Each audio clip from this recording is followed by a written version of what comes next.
ozishga retsept va go'zal bo'lishga, betlaringiz tip-tiniq bo'lishga.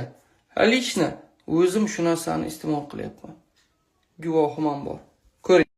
Qizil lavlagi, aniq qizil lavlagi. Sabzi, selzerey va imbir. Sokini chiqarasiz. Sabzining sokini 1 piyola. Qizil lavlagining soki yarim piyola. Keyin selzereyning soki, bundan bir 50 gram qo'shasiz. Imbirni soki hammasini aralashmasi bir osh qoshiq soling. Gastrit va oshqozon yarasi borlarga mumkin emas. Sabzi sokini endi qani aralashtiraveramiz. Ketdimi? Qizil lavlagi. Ketdimi? Ay, ichiga opat. Ana selzereydiki sal qolib ketdi. Mana ozroq qo'shamiz bundan ham. Ketdimi? Mana bu imbirni soki. Bundan bir osh qoshiq qo'shasiz.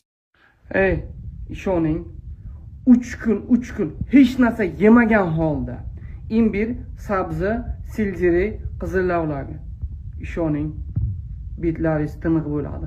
Organizm очищение bo'ladi. Onkologik заболевание, любой kasalga. Bismillah.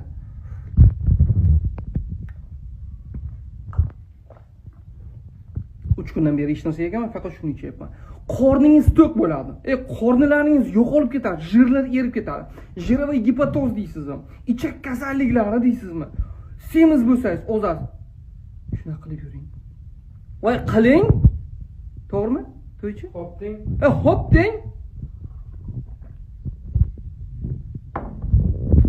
Вообще maza bor-ku. Maza. Ishoning, aytganini qiling-da, 3 kundan keyin yengil yurasiz. Faqat hech narsa yemang. Non, pon hech narsa. Mana o'lganim yo'q-ku. To'g'rimi? Tip-patirikman. Davay.